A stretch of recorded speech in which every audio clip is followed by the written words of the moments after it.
I used to believe that prayer alone would save me. I came from an abusive household where I prayed every day to be saved. I was a little kid and I was just like, please, please, please take me away from this place. Somebody come save me. Please, angels. Please, God. Please, anyone who's listening, come and help me. And I was so heartbroken that prayers would come and go and the abuse would come and go and nothing happened. And I was raised Catholic. So from this mentality, I went into my adulthood, into abusive relationships, and I would still pray. And at the time, early 2000s, they had all these books, Pray to Your Angels, and Doreen Virtue was like kind of popular. And so I was literally thinking, okay, I'll pray to my angels. Why is nothing happening? I just felt like I was praying to emptiness. I was feeling like nothing physically is changing, and I was just so frustrated and heartbroken, and I felt alone. But the beautiful thing about praying to my angels is that when I would pray, when I would just say, please, please help me, I always had this warmth in my heart. And I was pretty sensitive as a kid. I could talk to my spirit guides and angels, not really realizing that it wasn't normal, or wasn't common, I should say. And when I see that, I didn't see them physically, but I would feel them. So when I would pray, I would feel the protection. I would feel them and feel seen. I just wouldn't physically have them around me, or there's no way that they could like pick up the person that's abusing me and throw them out the door.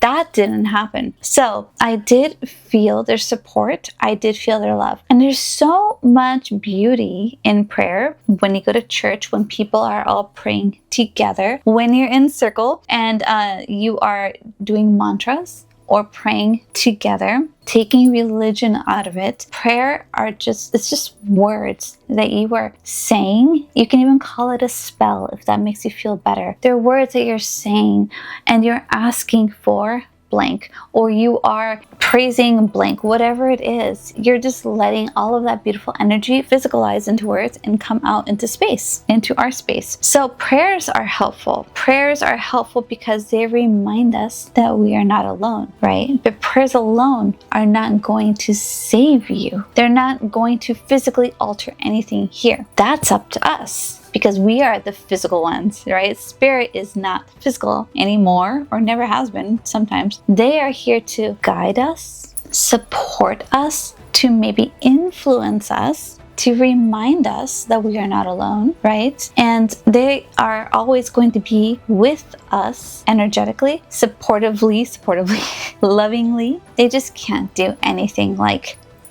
physical. And I didn't realize that. I was young. I was thinking, pray hard enough, my knight in shining armor will come. Pray hard enough and something can happen. And that would never happen. I was praying for a physical outcome without doing anything physically myself, apart from just sending up prayers. So of course nothing happened. I had my spirit team though, and my spirit connection strengthened. That was awesome. I just didn't get to kick out my abusive parent. And it wasn't until I was older, until I started doing mediumship a lot, that I realized we aren't alone. They are around us a lot. And when I say they, it's not just your loved ones in spirit. It's not just your angels, your spirit guides. Like, we have so many spirit beings around us. You are so haunted in the best way. And it's awesome. And it really helps when you feel alone. So usually when we pray, it's because we feel upset, heartbroken, not good, sad, whatever, and empty. And so you pray to have support. So next time you feel like you're in that position of like, okay, I really need this boost, this love, close your eyes. Just say it openly, like, please help me. Please, Grandma and Spirit, be with me. Just give me your support. And wait. Wait for you to feel a difference. And it'll be so gentle, so soft. Maybe your heart will feel like it expanded. Maybe you'll get like little goosebumps, or like the hair on the back of your neck will stand up, or on your arm, or something like that might happen. Maybe you'll just have like some words that you want to say. You might smell her perfume. You might,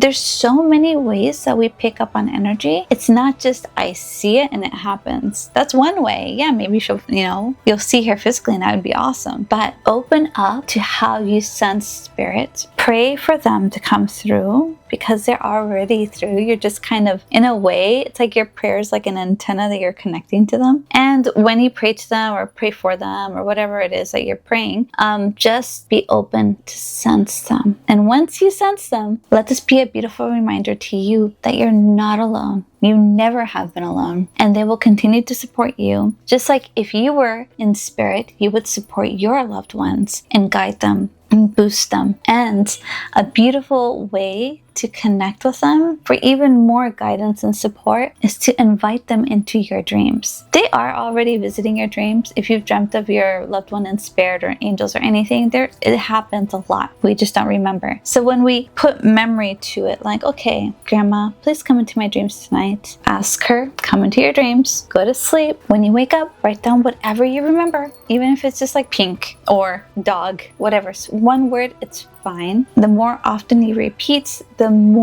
stronger your connection to them will be. And this is open to any spirit being, even God, if you wanted to go there, right? You're just remembering that you trust in them. You believe in them as much as they believe in you. And you have this beautiful respect for each other. When we pray to emptiness, because we don't believe, right? There's a lot of that, oh God, I have nothing else to do, I might as well pray. When you're so desperate that you pray, but you're not believing in it, it's literally just like, I'm praying to you, but I know that you're not there.